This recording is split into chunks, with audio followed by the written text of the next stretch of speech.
这里是武汉港啊，我们有游轮从武汉直抵重庆啊，因为武汉的交通还是比较便利，9省通衢，动车、机票都是非常便宜的。到重庆的6天5晚可以原船过坝的游轮只有这艘东风1号。那么这个码头呢，在23号码头啊，大家集合的时间呢，就在下午2点到4点钟登船，然后从这边直接，咱们的游轮呢就停靠在武汉港的23号码头，在汉口的江滩。那么其实这个位置呢，大家如果定位的话，不知道怎么定，你可以定位在武汉科技馆。从武汉到重庆的船呢，只有这一艘东风6号啊。原船通过葛挂船闸和3峡大坝的5级船闸，对于老人家行动不太方便的这种出行的人士，相对来说就会更友好一点。因为它的航行距离呢，又比传统的3峡呢又多出了1倍，所以它的运营成本呢要高于普通的3峡游轮，然后它的价格也就贵了差不多2000块钱。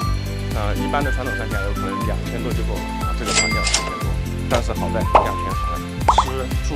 玩，还有上海游览的所有景点都是包含在船的范围内的。那么每一个月呢，大概有6班船啊，3班船从武汉开往重庆，3班船呢从重庆开往武汉，都有我们的粉丝班，是专门用来接待来自全国各地的粉丝。那当然，粉丝班也做了很多服务的提升，安排了接站接机、行李上下码头啊，全程的这个管家服务啊，都是有专人来跟随的。那我们也每组家庭都有自己的专属管家，带着大家去上海游览，老人家有专人照顾，孩子也有人看管。另外呢，登船呢也有登船的晚餐，用餐也有用餐酒水，还给大家准备了一份大礼包。另外连保险我们都多买了一份，不光是船上的